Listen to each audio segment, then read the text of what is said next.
बदलनी पड़ी ना, जगह स्पेस बदलना पड़ा, और उम्मीद है कि स्पेस बदलने से रहेगा। सबको सही आ रहा है? परफेक्ट, अरे वेरी गुड वेरी गुड। चलो तो मैं कह रहा था कि फ्यूल सेल को बेकॉन सेल भी कहते हैं, और फ्यूल सेल तीन तरह के एग्जाम्पल याद रखने हैं, H2O2, CH4O2, CH3OH O2। Exam में पूछते हैं, अगर सिर्फ फ्यूल सेल पूछें तो आप H2O2 सेल के बारे में बताएंगे, लेकिन अगर वो कहते हैं कि भाई कुछ ऐसे सेल बताओ जिसमें हाइड्रोजन के अलावा भी कुछ और हो, तो वहां पर आप इन बाकी के एग्जाम्पल्स को बता सकते हैं, ये बताया जाएगा। मैं लास्ट पॉइंट लिखवा रहा था, it was first of all using Apollo 13 moon flight.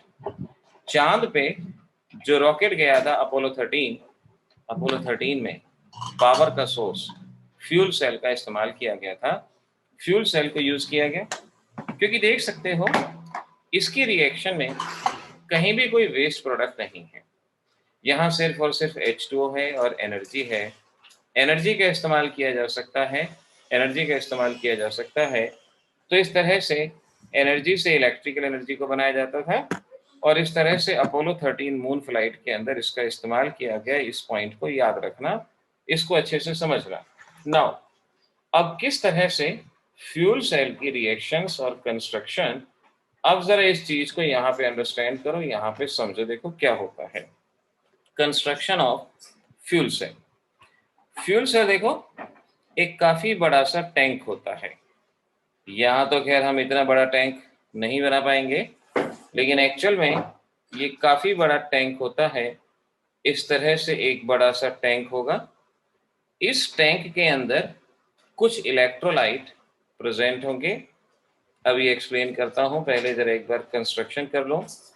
यहाँ पर ये टैंक है, टैंक में ये इलेक्ट्रोड्स हैं, इधर भी और इधर भी, दोनों तरफ इलेक्ट्रोड्स हैं।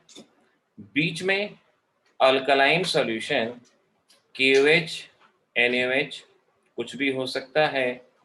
अल्कलाइन सॉल्यूशन को यहाँ पे कंसिडर किया गया, अल्कलाइन सॉल्यूशन यहाँ पे लिया गया। इधर से हम हाइड्रोजन गैस को डालते हैं और इधर से ऑक्सीजन गैस को ऐड किया जाता है। इलेक्ट्रोड में पैलेडियम या प्लेटिनम कैटालिस्ट का इस्तेमाल किया जाता है। इलेक्ट्रोड में पैलेडियम और प्लेटिनम कैटालिस्ट का इस्तेमाल किया जाता है। ये फ्यूल सेल की कंस्ट्रक्शन है। इधर से हाइड्रोजन गैस आएगी, इधर से ऑक्सीजन गैस आएगी, इनके बीच में कुछ रिएक्शन होगी और उस रिएक्शन से इलेक्ट्रिसिटी जनरेट होगी। देखिए आखिर क्या होता है, किस तरह से होता है। हाइड्रोजन सॉल्यूशन के साथ रिएक्ट करता है और इस तरह से हमें H2O बनाता है। हाइड्रोजन जो लेफ्ट हैंड साइड से आ रहा है सॉल्यूशन के साथ रिएक्ट करेगा, H2O बनाएगा। राइट हैंड साइड से ऑक्सीजन आएगा और ये ऑक्सीजन जब रिएक्ट करेगा तो यहाँ पर अब आप समझ सकते हो कि कुछ रिएक्शन इस तरह से होगी और कुछ प्रोडक्ट हमारा इस तरह से यहाँ पर फॉर्म होगा। O2 H2O 4 electron gives you 4 OH negative. यहाँ से OH से OH cancel out, electron cancel out, और ये बनेगा twice H2 plus O2 gives you twice H2O। ये reaction, these are the reactions of fuel cell। ये fuel cell की reaction है। एग्जाम में बहुत बहुत इंपॉर्टेंट क्वेश्चन, बहुत इंपॉर्टेंट क्वेश्चन ये रहता है, ध्यान रखो कि write the reactions of fuel cell. तो फ्यूल सेल के रिएक्शन में आपने ये तीनों रिएक्शन लिखनी है। कई बार बच्चे जो कि काफी स्मार्ट बच्चे होते हैं वो क्या करते हैं, वो सिर्फ और सिर्फ ये लास्ट रिएक्शन लिख के आते हैं, H2 plus O2 gives you twice H2O, और उनका क्वेश्चन गलत हो जाता है, उनका जवाब गलत। एग्जामिनर को ये तीनों रिएक्शन चाहिए, उसे H2 की रिएक्शन भी चाहिए, O2 की रिएक्शन भी चाहिए। तो इस तरह से हम कह सकते हैं इस रिएक्शन का साइड प्रोडक्ट ट्वाइस H2O, यानी water as a side product यहाँ पर बाहर निकलता है और कोई साइड प्रोडक्ट नहीं निकलता, कोई वेस्ट प्रोडक्ट बाहर नहीं निकलता। और इसी वजह से हम इस तरह की सेल को क्लीन सेल और क्लीन एनर्जी सेल के नाम से भी पहचानते हैं। तो अगर हमसे एग्जाम में क्वेश्चन पूछते हैं why fuel cell is also called as clean energy cell, तो आपके पास जवाब है क्योंकि यहाँ पर कोई पॉल्यूशन कॉजिंग साइड प्रोडक्ट नहीं है, सिर्फ और सिर्फ वाटर है। और इस वाटर का इस्तेमाल अंतरिक्ष यात्री अपने डे रूटीन में किसी भी तरह से कर सकते थे, इसीलिए अपोलो 13 मून फ्लाइट में इस फ्यूल सेल का इस्तेमाल किया गया, इसको बनाया गया। अब देखो जिन बच्चों के पास नोट्स हैं वो नोट्स में जरा एक चीज देखेंगे, advantage of fuel cell. Advantage of fuel cell आपको दिया गया है और इसकी पहली एडवांटेज ये होती है सेल नेवर बिकम डेड। हमारा ये सेल कभी भी डेड नहीं होता। आपके नोट्स में एडवांटेज ऑफ फ्यूल सेल के अंदर पहला ही पॉइंट है कि ये सेल कभी भी डेड नहीं होता, ये पॉल्यूशन फ्री सेल है, पॉल्यूशन फ्री। तो आप इस बात को अपने साथ एग्जाम के लिए याद रखेंगे। अगर एडवांटेज पूछते हैं तो पहला क्या लिखेंगे, इट नेवर बिकम डेड, ये कभी भी डेड नहीं होता यानी लगातार काम करता है। हाइड्रोजन ऑक्सीजन से वाटर मिलता है, वाटर से हाइड्रोजन ऑक्सीजन, फिर हाइड्रोजन ऑक्सीजन से वाटर, वाटर से हाइड्रोजन ऑक्सीजन, ये चीजें लगातार इसको मिलती रहती हैं। दूसरा, ये पॉल्यूशन फ्री होता है, इसमें पॉल्यूशन नहीं होता। तीसरा, efficiency of fuel cell, theoretically कहा जाए तो फ्यूल सेल की एफिशिएंसी 100% है। फ्यूल सेल की एफिशिएंसी 100% है, मीनिंग बताता हूं क्या होगा। एक्चुअल 62% होता है लेकिन थ्योरेटिकली इसको 100% मानते हैं। देखो इस एफिशिएंसी का क्या मतलब है, हम जितनी एनर्जी का इस्तेमाल कर रहे हैं अगर वो एनर्जी सारी की सारी इलेक्ट्रिकल एनर्जी में कन्वर्ट हो जाती है तो इसे 100% एफिशिएंसी कहा जाता है। तो थ्योरेटिकली यहाँ पर एनर्जी का लॉस और कहीं नहीं होता और ये 100% इलेक्ट्रिसिटी बनाता है, पूरी की पूरी एनर्जी को इलेक्ट्रिसिटी में कन्वर्ट करता है।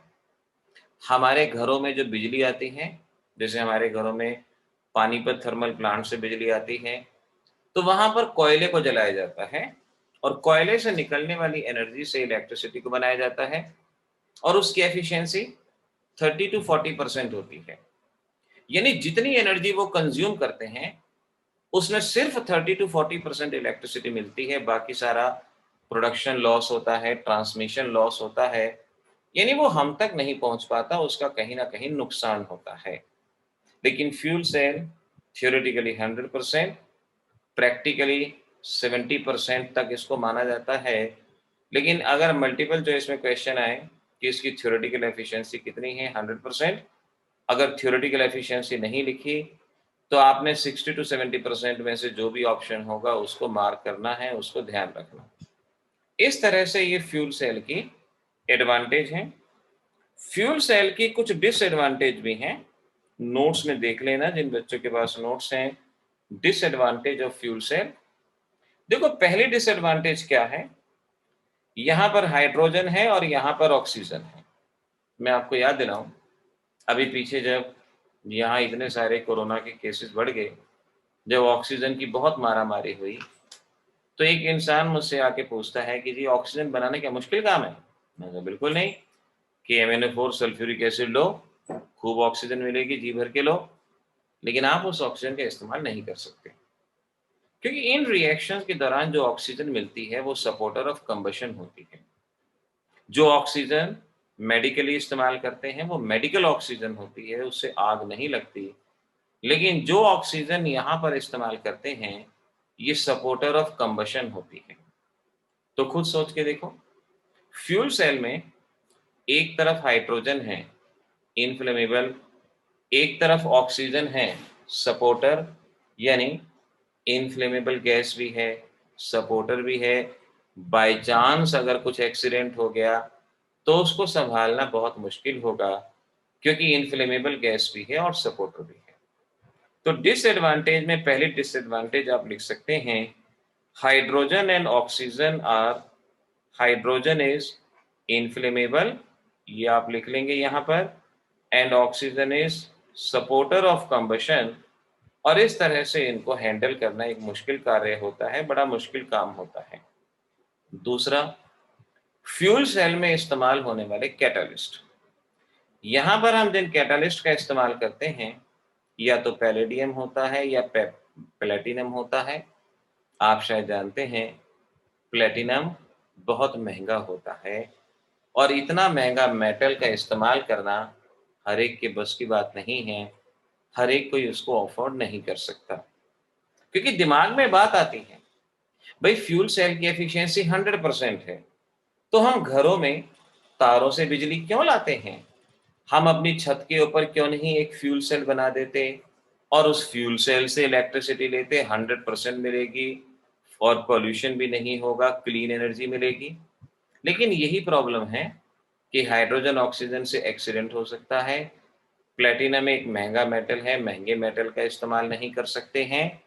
और दूसरा देखो, देखने में ये छोटी जरूर लगती है, लेकिन अगर रियलिटी में देखो, अगर आपके घर को बिजली चाहिए, तो जितने बड़ी आपके घर की छत है, कम से कम इतनी बड़ी फ्यूल सेल वहां पे लगानी होगी, कम से कम इतनी बिगर फ्यूल सेल लगानी होगी, जो कि अपने आप में एक बहुत कॉस्टली अफेयर होता है।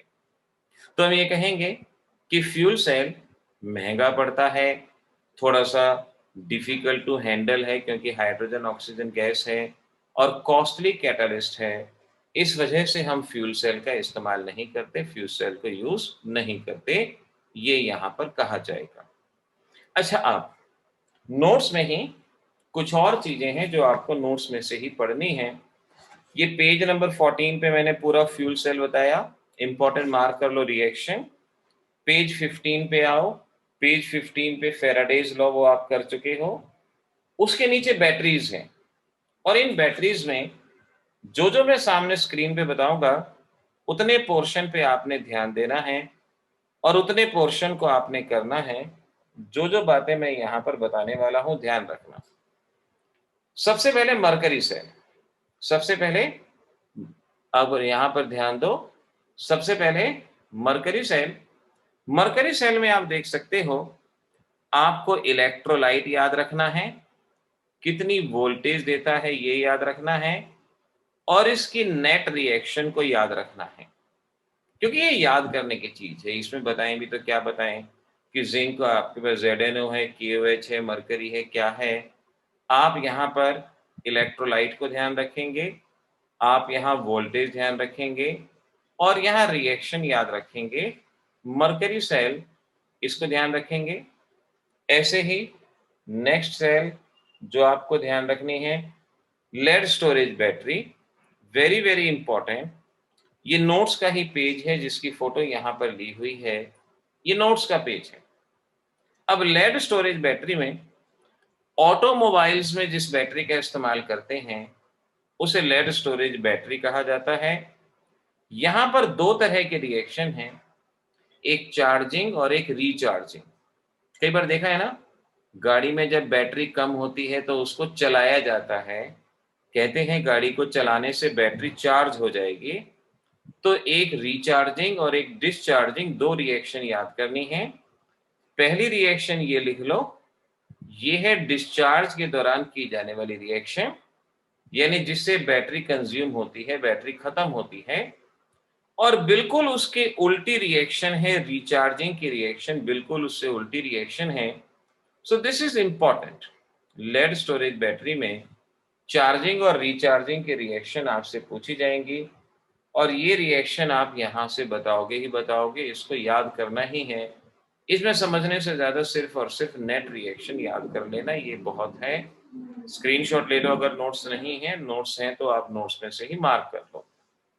इसके बाद निकल कैडमियम, इसे निकैड भी कहा जाता है, निकैड सेल, निकैड बैटरी।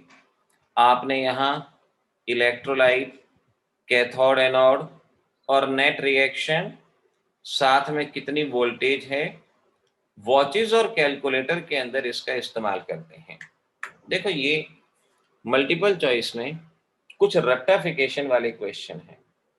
रट्टाफिकेशन वाले क्वेश्चन का मतलब देखो कैसे हो गया, कि वहां पर आपसे पूछेंगे ऑटोमोबाइल में कौन सी बैटरी का इस्तेमाल होता है? Lead storage battery. आपसे पूछेंगे वॉचेस के अंदर, कैलकुलेटर के अंदर किसका इस्तेमाल होता है? निकेड सेल। तो ये यूजेस इनके आपको याद करने हैं, ये यूजेस आपको यहाँ अच्छे से याद रहें, इनको समझना। इस तरह से इलेक्ट्रोकेमिस्ट्री के अंदर ये पॉइंट ऐसे किए जाएंगे, ये आपको इस तरह से यहाँ करने थे। सारे के सारे टॉपिक हमारे यहाँ हो चुके हैं। अब एक बार ध्यान रखना, बहुत ज़रूरी होता है, पढ़ाई के साथ साथ टेस्ट भी रहेगा। अब इस चैप्टर का टेस्ट तैयार करेंगे आप मंडे के लिए। सफिशिएंट टाइम दे रहा हूं आपको मंडे के लिए, इस चैप्टर का टेस्ट तैयार करेंगे, और वो भी एनसीईआरटी एक्सरसाइज में जो इंपॉर्टेंट मार्क किए हुए हैं। अगर आपके पास एनसीईआरटी एक्सरसाइज इंपॉर्टेंट मार्क वाली ना हो तो व्हाट्सएप पे रिक्वेस्ट भेजने दें, मैं आपके पास दोबारा से सेंड कर दूंगा। लेकिन एनसीईआरटी एक्सरसाइज में जो क्वेश्चन मार्क किए हुए हैं उन्हीं क्वेश्चंस में से आपका टेस्ट रहेगा। तो मंडे को इसकी तैयारी जरूर करनी है, इस टेस्ट की तैयारी आपको जरूर करनी है। अब चलो आगे बढ़ते हैं। अब चलते हैं हमारे नेक्स्ट चैप्टर पे, जिसे केमिकल काइनेटिक्स के नाम से पहचाना जाता है, केमिकल काइनेटिक्स कहा जाता है। ये हमारा नेक्स्ट चैप्टर नोट्स में भी आपको गिवन है, और यहाँ भी केमिकल काइनेटिक्स। फिजिकल केमिस्ट्री में हमारे पास मेनली ये 4 चैप्टर हैं। 5वां सरफेस केमिस्ट्री को हम इसमें काउंट कर भी सकते हैं, या इनऑर्गेनिक में भी लेके जा सकते हैं, लेकिन ये न्यूमेरिकल का हमारा लास्ट चैप्टर। पहला सॉलिड स्टेट, दूसरा सॉल्यूशन, तीसरा इलेक्ट्रोकेमिस्ट्री, और चौथा है ये केमिकल काइनेटिक्स। आखिर केमिकल काइनेटिक्स शब्द का मीनिंग क्या है, यहाँ पर क्या पढ़ते हैं, किस चीज को केमिकल काइनेटिक्स कहा जाता है? तो देखो ध्यान रखो, काइनेटिक शब्द, आप बच्चों ने काइनेटिक शब्द का इस्तेमाल बहुत अच्छे से किया होगा। स्कूटी आती है ना, काइनेटिक, एक्टिवा, काइनेटिक, इस तरह की स्कूटी होती हैं। काइनेटिक्स मतलब स्पीड, मोशन, रेट। तो केमिकल काइनेटिक्स से हमारा मतलब है हमारे केमिस्ट्री की वो ब्रांच, हमारे केमिस्ट्री की वो ब्रांच जो रेट ऑफ रिएक्शन और उस पे पड़ने वाले फैक्टर्स के बारे में हमें बताती है, उसे केमिकल काइनेटिक्स कहा जाता है। डेफिनेशन लिखो, branch of chemistry, branch of chemistry which tells us about rate of reaction and factor affecting the rate of reaction। मैं शॉर्ट में लिख देता हूं, जो हमें rate of reaction and factors affecting the rate of reaction इनके बारे में बताती है, उसे केमिकल काइनेटिक्स कहा जाता है। जैसे देखो, कागज है, आग लगाओ तुरंत जलता है। वुड का पीस है, आग लगाओ थोड़ी धीरे से जलता है।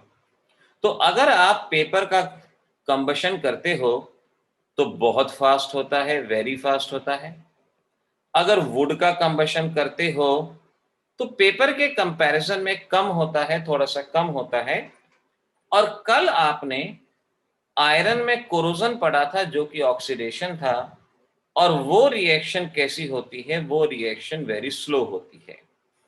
आप देख सकते हो तीनों के तीनों प्रोसेस कंबशन है, लेकिन एक बहुत तेज है, एक मॉडरेट है, और एक बहुत धीरे है। आखिर कोई ना कोई फैक्टर तो ऐसा होगा जो इस बात को अफेक्ट करता है, जो इस बात के लिए रिस्पॉन्सिबल है कि क्यों एक रिएक्शन फास्ट है, क्यों एक रिएक्शन स्लो है। और इन्हीं सब चीजों को जिस ब्रांच के अंदर पढ़ा जाता है उसे केमिकल काइनेटिक्स कहा जाता है। So branch of chemistry which tells us about rate of reaction and factors affecting the rate of reaction। अब हेडिंग डाल दो, factors affecting the rate of reaction. Rate of reaction को अफेक्ट करने वाले factor, और पहला फैक्टर है nature of reactant. Nature of reactant ये हमारा पहला फैक्टर है ना। नेचर ऑफ रिएक्टेंट को किस तरह से कहोगे, कैसे इस बात को समझोगे, समझना जरा। देखो मेरे पास एक reaction N2 plus O2 gives you NO2, ये रिएक्शन बहुत स्लो होती है। C+O2 गिव्स यू CO2, ये रिएक्शन बहुत फास्ट होती है। अब एक चीज गौर करने की है, दोनों रिएक्शन कंबशन, दोनों रिएक्शन एक जैसी, लेकिन फिर भी एक स्लो है, फिर भी एक फास्ट है। आखिर ऐसा क्यों है? अब जैसे देखो, मैं क्लास में पढ़ा रहा हूं, सभी बच्चों को एक ही चीज पढ़ा रहा हूं, लेकिन कुछ बच्चे तुरंत कैप्चर करेंगे, कुछ बच्चे तुरंत कैप्चर नहीं कर पाएंगे, और कुछ का दिमाग हो सकता है इधर उधर की एक्टिविटीज में इन्वॉल्व हो। यानी चीज सेम है, लेकिन हर एक इंसान उसको अलग अलग तरह से एक्सेप्ट कर रहा है, उसमें अलग अलग तरह से रिएक्ट कर रहा है। उसी तरह से ये रिएक्शन सेम है, लेकिन दोनों की रिएक्टिविटी अलग अलग है। तो इसके लिए एक पॉइंट नोट करो, और पॉइंट ये है, strength of the bond, strength of the bond is inversely proportional to rate of reaction. यानी जहां पे रिएक्टेंट में बॉन्ड स्ट्रांग होंगे, अगर रिएक्टेंट के बॉन्ड स्ट्रांग होंगे तो रिएक्टेंट नहीं टूटेगा और रेट ऑफ रिएक्शन बहुत कम होगी। जैसा कि आप जानते हो, नाइट्रोजन और नाइट्रोजन में ट्रिपल बॉन्ड होता है। ट्रिपल बॉन्ड होने की वजह से यहाँ पर बॉन्ड स्ट्रांग होता है, और स्ट्रांग होने की वजह से इसकी रिएक्शन स्लो होती हैं। So right the question, why rate of reactions involving nitrogen are slow, involving nitrogen are slow। ऐसी रिएक्शन जिसमें नाइट्रोजन है वो बहुत स्लो होती हैं। आखिर ऐसा क्यों होता है, ये किस वजह से होता है? जवाब अब दे ही दोगे, due to high bond strength, क्योंकि इसकी बॉन्ड स्ट्रेंथ बहुत ज्यादा होती है, साइज छोटा होता है, ट्रिपल बॉन्ड होता है, इस वजह से इसकी बॉन्ड स्ट्रेंथ बहुत ज्यादा होती है और इसकी रिएक्टिविटी बहुत कम होती है। तो पहला फैक्टर हुआ nature of reactant, stronger are the bond, lower will be the rate of reaction. अगर मैं आपसे पूछूं, डायमंड है, ग्रेफाइट है, स्ट्रॉन्गर बॉन्ड किसमें? डायमंड में। ग्रेफाइट में बॉन्ड स्ट्रॉन्ग नहीं होते, तो यहाँ रिएक्टिविटी आप बता सकते हैं कि किसकी रिएक्टिविटी ज्यादा होगी। सेकेंड फैक्टर है फिजिकल स्टेट। फिजिकल स्टेट किस तरह से रिएक्टिविटी को अफेक्ट करता है? Physical state. अब एक चीज देखो, ये बात आप बहुत अच्छे से जानते हो, सॉलिड, लिक्विड, गैस, हम सब्सटेंसेस को सॉलिड स्टेट में भी ले सकते हैं, लिक्विड में भी ले सकते हैं, और गैसेस में भी ले सकते हैं। कहां रिएक्शन तेज होगी? अब देखो एक बात समझो, रिएक्शन एक युद्ध की तरह होती है, युद्ध की तरह। पार्टिकल आपस में टकराते हैं, कुछ के बीच बॉन्ड बनते हैं, और जिनके बीच बॉन्ड बनते हैं वहां पे रिएक्शन होती है। अब जितनी तेजी से पार्टिकल टकराएंगे, जितना इनका मोशन होगा, उतनी ही ज्यादा रिएक्टिविटी होगी, उतनी ही रेट ऑफ रिएक्शन ज्यादा होगी। सॉलिड में पार्टिकल का मोशन नहीं होता, सॉलिड में रिएक्शन नहीं होती। लिक्विड में पार्टिकल का मोशन स्लो होता है, लिक्विड में रिएक्शन होना शुरू होती हैं। और गैस में पार्टिकल बहुत तेजी से मूव करते हैं, तेजी से ट्रेवल करते हैं, तो गैस में रेट ऑफ रिएक्शन सबसे ज्यादा होती है। तो हम कहेंगे gases possess highest rate of reaction than liquid than solid। कोई पूछे क्यों, तो आपका जवाब है हाई काइनेटिक एनर्जी, क्योंकि गैसेस में काइनेटिक एनर्जी बहुत ज्यादा होती है और इस वजह से यहाँ पे रिएक्शन होती है। एक बात बताना जरा, AgNO3 सॉलिड, NaCl सॉलिड, बताओ क्या बनेगा? क्या बनेगा?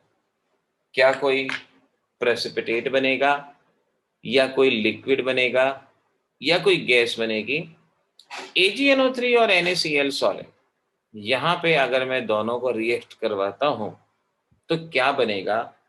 What will be the product? Manjeet का जवाब AgCl, AgCl की प्रेसिपिटेट। गीतिका सही जवाब है। कौशल सही जवाब है अंशुल, बिल्कुल सही जवाब, करेक्ट। अंशुल भारद्वाज का जवाब है ये, और ये जवाब बिल्कुल सही है। और देखो, और किसी बच्चे के जवाब याद आए? यहां पर परमजीत नहीं, गलत जवाब है परमजीत। भुवी गलत, रचित सही। ऊपर बताए गए मेरी बात को समझो। साक्षी नो, इशिता नो, मनस्वी नो। गौर करना है।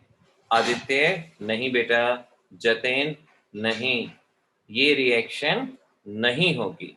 ध्यान से बच्चों, नो रिएक्शन एट ऑल, कोई रिएक्शन नहीं। क्यों? क्योंकि दोनों के दोनों सॉलिड हैं। सॉलिड में पार्टिकल मूव नहीं करते। जब पार्टिकल मूव नहीं करेंगे तो नहीं टकराएंगे, रिएक्शन नहीं होगी। हाँ, अगर आपने AgNO3 लिक्विड लिया होता या एक्वस लिया होता, NaCl लिक्विड लिया होता या एक्वस लिया होता, तब रिएक्शन होती। AgCl के प्रेसिपिटेट बनते, NaNO3 बनता, तब रिएक्शन होती। सॉलिड स्टेट में नो रिएक्शन एट ऑल, वहां नहीं होगी। छोटी सी बात थी, लेकिन क्वेश्चन गलत करवाने के लिए पूरी बात थी। तो थोड़ा सा इस बात को समझ लेना, याद रख लेना, जो यहाँ पर आपको बताया, इस पॉइंट को याद रखना कि गैसियस में सबसे ज्यादा रिएक्शन, फिर लिक्विड, सॉलिड में नेग्लेजिबल। तो दो फैक्टर हो गए। पहला nature of reactant, stronger is the bond, faster is the reaction. दूसरा physical state, gases, due to high kinetic energy reactions takes place.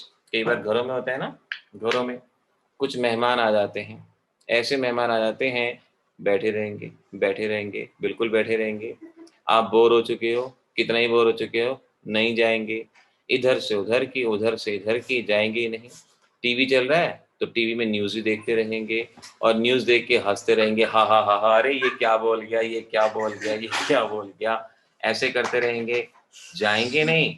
ऐसे में क्या करो, जहां बैठे हैं ना, उनकी सीट के नीचे पटाखा लगा दो, बुलेट बम, आलू बम। जैसे पटाखा बजेगा, धमाका होगा, काइनेटिक एनर्जी बढ़ेगी, और काइनेटिक एनर्जी बढ़ने से वंस देयर वाज ए गादड़ी, दौड़े दौड़े बहादुरी वाली बात होगी, और एकदम से गायब हो जाएंगे, एकदम से इधर उधर हो जाएंगे। तो एक रियल लाइफ सिचुएशन होती है कि टेम्परेचर बढ़ाने से रेट ऑफ रिएक्शन बढ़ती है। मेहमान क्या है, ये तो रिएक्टेंट ही गायब हो जाएंगे। प्रांजल, आफ्टर इफेक्ट का हम कुछ नहीं कर सकते। आफ्टर इफेक्ट, अब पिटाई होगी नहीं होगी, वो आफ्टर इफेक्ट है, लेकिन पहला तो काम हमने कर दिया ना, पहला तो हमने कर दिया ना काम। बस ये काम हो या कांड हो, जरूर होना चाहिए, और वो होता है, ठीक है ना। तो ये थी हमारी फिजिकल स्टेट। चलो, point number third, concentration of reactant. Concentration of reactant. अब देखो, कंसंट्रेशन ऑफ रिएक्टेंट का क्या मतलब है। अब ये भी मैंने आपसे क्या कहा, मैंने, हाँ, रिएक्शन, युद्ध होता है, दो सेनाएं होती हैं, आपस में लड़ती हैं, आपस में झगड़ती हैं। अब सीधी सी बात है, जहां पर सैनिक ज्यादा होंगे वही टीम जीतेगी। एक सेना में 1000 लोग हैं, एक सेना में 4 लोग हैं, ऑब्वियस है 1000 वाले जीतेंगे। नॉर्मल तो यही होता है। बाकी महाभारत का केस अलग है कि दुर्योधन ने सेना मांगी थी और पांडवों ने श्री कृष्ण को मांगा था, वो अलग है। देखो, वो कहानी की बात है, वो अलग चीज है। लेकिन नॉर्मल केस में जहां पार्टिकल ज्यादा होंगे, सैनिक ज्यादा होंगे, वो जीतेगा, और जहां पार्टिकल कम होंगे वो नहीं जीतेगा, यानी उसकी रेट ऑफ रिएक्शन कम। तो एक generalization, concentration of reactant directly proportional to rate of reaction. जितनी ज्यादा कंसंट्रेशन होगी उतनी रेट ऑफ रिएक्शन ज्यादा होगी। Now, which of the following possess faster rate, इनमें से किसकी रेट ज्यादा होगी? A 1 molar solution, and B 1/10 molar solution, C 10 molar solution, D 1/100 molar solution, जल्दी से मुझे जवाब दे दो, आपका जवाब क्या होगा? तुरंत जवाब दे पाओगे, कोई दिक्कत नहीं आएगी। बिल्कुल सही, सभी बच्चों का जवाब बिल्कुल सही। प्रांजल का गलत हो गया। प्रांजल, मुकुल क्या कर रहे हो बेटा? आप तो वही बात साबित कर रहे हो कि मैं पढ़ा एक ही चीज रहा हूं, लेकिन बच्चे अलग अलग ढंग से उसको समझ रहे हैं। अभी मैंने क्या कहा? मोर इज द कंसंट्रेशन। कंसंट्रेशन अगर मेंशन ना हो तो हमेशा मोलैरिटी, जिसकी मोलैरिटी ज्यादा होगी, जिसकी मोलैरिटी ज्यादा होगी। और ज्यादा मोलैरिटी किसकी है? सी पार्ट की। 10 मोलर, दिस इज 10। आजकल 1 से ज्यादा 10 होता है। 1 to 10 की अगर हम बात करें तो नंबर और क्वांटिटी में 10 की वैल्यू ज्यादा होती है। इस बात को ध्यान से, इस बात को समझना, ठीक है? More is the concentration, higher will be the rate of reaction. हमारा फोर्थ पॉइंट है surface area. Surface area, now surface area का पहले मीनिंग समझो। सरफेस एरिया, कोई बात नहीं प्रांजल, सरफेस एरिया का मीनिंग समझो। सरफेस एरिया क्या होता है? देखो, ये एक वुड का पीस है। This is a piece of wood. Wood का पीस है। और एक बार इसी वुड के पीस को मैं कुछ छोटे छोटे टुकड़ों में तोड़ देता हूं, पाउडर्ड फॉर्म। छोटे छोटे टुकड़ों में इसको तोड़ देता हूं, पाउडर फॉर्म, पाउडर वुड। दोनों में से सरफेस एरिया किसका ज्यादा होगा? जो वुड का पीस है इसका लेस सरफेस एरिया होगा, लेकिन जो पाउडर्ड है, पाउडर में क्योंकि नए नए सरफेसेस बन गए, उसका सरफेस एरिया ज्यादा होगा। उसका सरफेस एरिया ज्यादा होगा। तो हम हमेशा से इस बात को ध्यान रखेंगे कि पाउडर सब्सटेंस का सरफेस एरिया ज्यादा होता है। पाउडर का सरफेस एरिया। अब एक कॉमन सेंस की बात बताओ, पीस ऑफ वुड और पाउडर को आग लगाएं, कहां तेजी से आग लगेगी? कहां तेजी से आग लगेगी? पीस ऑफ वुड में और पाउडर वुड में कहां तेजी से आग लगेगी? पाउडर वुड में। ऑब्वियस है। So we can say more the surface area और मोर द पाउडर्ड फॉर्म, जितना स्मॉल पीसेस में किसी भी चीज को तोड़ा जाता है उतनी रेट ऑफ रिएक्शन ज्यादा होती है। So more the surface area, faster will be the reaction और higher will be the rate of reaction. घरों में कभी देखा, एक शुगर होती है मोटे पीस की, एक बारीक पीस की। दोनों को पानी में डिसॉल्व करो, जो बारीक शुगर होती है तुरंत डिसॉल्व हो जाती है, और बड़ी शुगर ऐसी कि उसको थोड़ा टाइम लगता है, थोड़ा समय लगता है।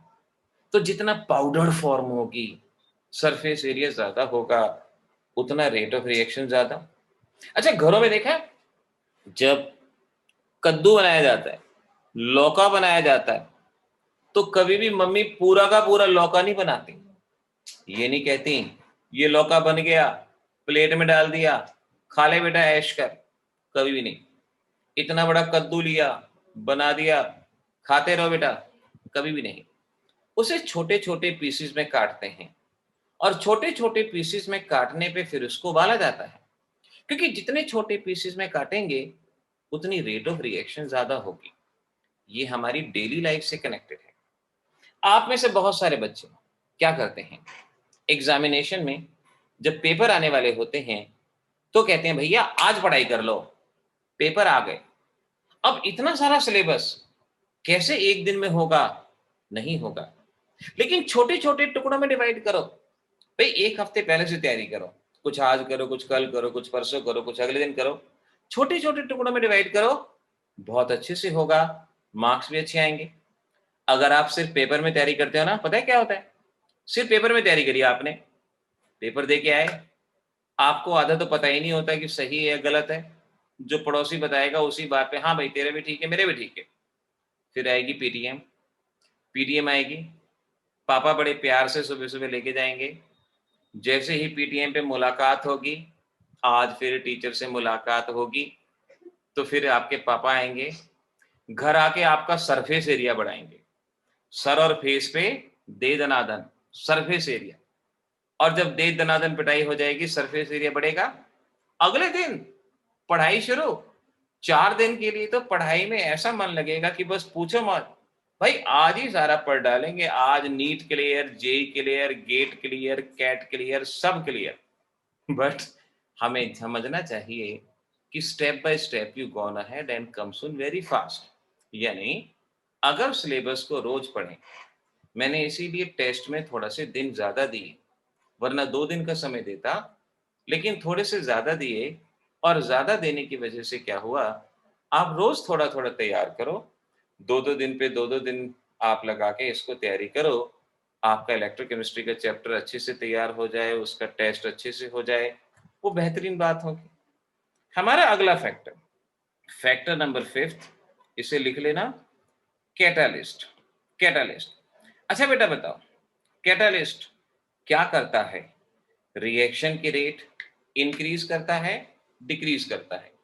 बेटा मैंने टेस्ट इलेक्ट्रोकेमिस्ट्री का मंडे को बोला है, कैटालिस्ट रेट ऑफ रिएक्शन को बढ़ाएगा घटाएगा? इशिता, भुवी, मनस्वी, प्रांजल, पार्शियल करेक्ट है, पार्शियल करेक्ट है। कैटालिस्ट रेट ऑफ रिएक्शन को बढ़ाएगा या घटाएगा? Geetika partial correct, Aditya partial correct. Remember, देखो नमन सही जवाब है, नमन सही जवाब है। मेरी बात ध्यान से सुनो, ध्यान से सुनो। कैटालिस्ट रेट ऑफ रिएक्शन को अफेक्ट करता है, कौशल सही, मनस्वी सही, रेट ऑफ रिएक्शन को अफेक्ट करता है। अब एक चीज देखो, दवाई बननी है, दवाई बननी है, प्रोसेस में समय लग रहा है, कैटालिस्ट डाल दो। कैटालिस्ट क्या करेगा? रेट ऑफ रिएक्शन बढ़ाएगा। यानी कुछ कैटालिस्ट रेट ऑफ रिएक्शन को बढ़ाते हैं, ऐसे कैटालिस्ट को पॉजिटिव कैटालिस्ट के नाम से पहचाना जाता है, जो रेट ऑफ रिएक्शन को बढ़ाते हैं। दवाई बनने में समय लग रहा था, कैटालिस्ट ने दवाई बनने की स्पीड बढ़ा दी। अब एक चीज और देखो, कोई फूड प्रोडक्ट है, खाने का सामान है, उनकी एक्सपायरी डेट होती है। अब कोई ब्रेड है, ब्रेड की 4 दिन बाद एक्सपायरी डेट है। अगर ऐसा कैटालिस्ट आ जाए जो ब्रेड के डिकम्पोजिशन को रोक दे, ब्रेड के डिकम्पोजिशन को रोक दे, यानी ब्रेड के डिकम्पोजिशन की रेट ऑफ रिएक्शन को डाउन कर दे, रेट ऑफ रिएक्शन स्लो कर दे, तो जो ब्रेड सिर्फ 4 दिन चल रही थी वो ब्रेड 40 दिन चल सकती है, उसका लाइफ स्पैन बढ़ सकता है। यानी कैटालिस्ट रेट ऑफ रिएक्शन को इंक्रीज भी करता है और कैटालिस्ट रेट ऑफ रिएक्शन को डिक्रीज भी करता है। जो कैटालिस्ट रेट ऑफ रिएक्शन को डिक्रीज करते हैं उन्हें नेगेटिव कैटालिस्ट के नाम से पहचाना जाता है। तो कैटालिस्ट के बारे में हम ये कहेंगे, लिख लेना, catalyst can increase as well as can decrease rate of reaction. ये रेट ऑफ रिएक्शन को बढ़ा भी सकते हैं और ये रेट ऑफ रिएक्शन को घटा भी सकते हैं। और इंपॉर्टेंट नोट करना, catalyst can change rate by 10 raised to the power 20 times, 10 times, 10 raised to the power 10 times। यानी कैटालिस्ट रेट ऑफ रिएक्शन को 10 raised to the power 10 times बढ़ा सकते हैं या घटा सकते हैं। जैसे रिएक्शन हो रही थी 10 raised to the power 10 times तक उसको बढ़ाया जा सकता है। एक और पॉइंट यहां पे याद रखना, एंजाइम्स को बायोलॉजिकल कैटालिस्ट कहते हैं और ये रेट ऑफ रिएक्शन को 10 raised to the power 20 times तक बढ़ा सकते हैं, 10 raised to the power 20 times तक बढ़ाया जा सकता है। ये दोनों पॉइंट कॉम्पिटिटिव में याद रखने हैं आपको कि कैटालिस्ट रेट ऑफ रिएक्शन को कितना बढ़ाता है, कितना चेंज करता है। कैटालिस्ट और एंजाइम में से बेटर कौन होता है? एंजाइम, याद रखना। लास्ट फैक्टर है टेम्परेचर, और टेम्परेचर के बारे में जैसा कि मैंने कहा, टेम्परेचर के बारे में जैसा कि मैंने कहा कि टेम्परेचर बढ़ाएंगे तो रेट ऑफ रिएक्शन बढ़ेगी। क्यों बढ़ेगी? क्योंकि काइनेटिक एनर्जी बढ़ेगी और काइनेटिक एनर्जी बढ़ने से ये रेट ऑफ रिएक्शन बढ़ेगा। इन सभी पॉइंट्स के बारे में हम आगे आने वाले लेक्चर्स में कुछ ना कुछ पढ़ेंगे, डिटेल में पढ़ेंगे, डिटेल में जानेंगे। लेकिन अभी मैंने जो पॉइंट बताए हैं उन सभी पॉइंट को अच्छे से याद रखना, उन्हें अच्छे से समझना। आज की क्लास इतनी ही रहेगी। कल ध्यान रखना वेरी वेरी इंपॉर्टेंट, क्योंकि कल के टॉपिक के बेसिस पे 2 दिन का लेक्चर रहेगा। तो कल मैं कुछ न्यूमेरिकल फाइंड आउट करने सिखाऊंगा, उसमें अपना मेथड बताऊंगा। तो इसीलिए कल के लेक्चर को आप ध्यान रखना, ठीक है। कल कोशिश करेंगे सही समय पे आप 6:30 बजे आ जाया करो, क्योंकि 6:30 बजे क्लास है। तो मेरी कोशिश होती है कि उसी वक्त क्लास हो। एनवायरमेंटल फैक्टर अलग अलग हैं, बट विल ट्राई, ठीक है बेटा। Bye, good night.